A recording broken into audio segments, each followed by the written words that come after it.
कि हमारा लालैहा भैया नरा शासन सवाजी हमारा लालैहा भैया खीरावा सन सवाजी हमहू करवाई जी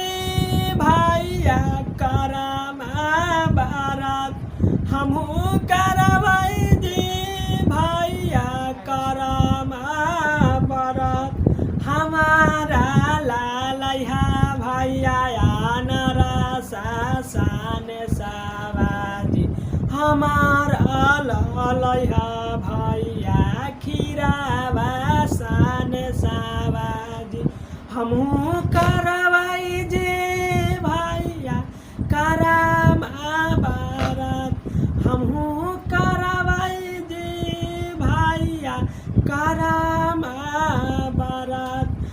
कि हमारा के देशवा बहिनी खीरा बड़ी महंगा है हमारा के देशवा बहिनी अनरसा बड़ी महंगा गे कि कैसे करमेंगे बहिनी करमा बारात कैसे करमेंगे बहिनी करमा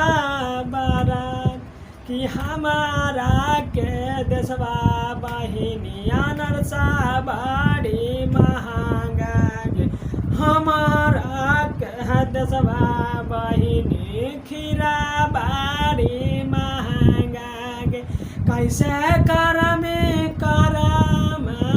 बारात आगे कैसे करमे करमा बारात कि हमारा लालैहा भैया फुड़किया सन सवाजी हमारा लालैहा भैया रसगुल्ला सन सवाजी हमहू करवाई जी भैया करमा बारात हमहू करवाई जी भैया करमा बारात कि कैसे करमेंगे बहिनी करमा बारात हमारा के देशवा बहिनी पुड़किया बड़ी महंगा गे हमारा के देशवा बहिनी रसगुल्ला बड़ी महंगा गे कैसे करमेंगे बहिनी करमा बारात कैसे करमेंगे बहिनी करमा बारात कि हमारा लालैहा भैया लाला की चुनरिया जी हमारा लालैहा भैया लाले लाल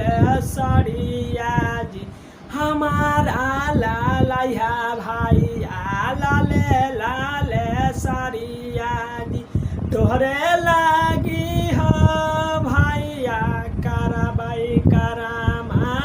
बारात कि तोहरे लागी हो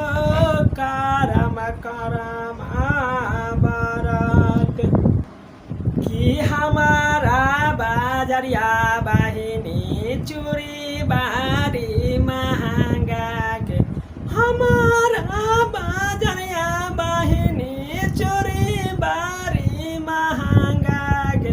हमारा के दसवा बहिनी साड़िया बारी महंगा के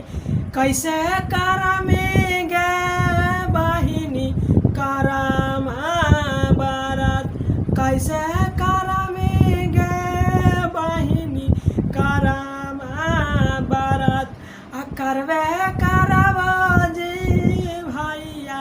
करमा बारात कि करवे करवा जी भैया करमा बारात। हेलो नमस्कार दोस्तों, आप सब भोजपुरिया समाज के हम पैर छू के प्रणाम करतानी। अगर ये हमारा कर्मा गीत बढ़िया लगे तो हमारा चैनल के सब्सक्राइब कर दी, कमेंट कर दी, शेयर करी। अगर बढ़िया लगे तो नमस्कार। नमस्कार, प्रणाम। भोजपुरिया समाज से यही विनती बा कि हमारा चैनल के सब्सक्राइब कर दी। अगर बढ़िया लगे गीत तो नमस्ते, प्रणाम।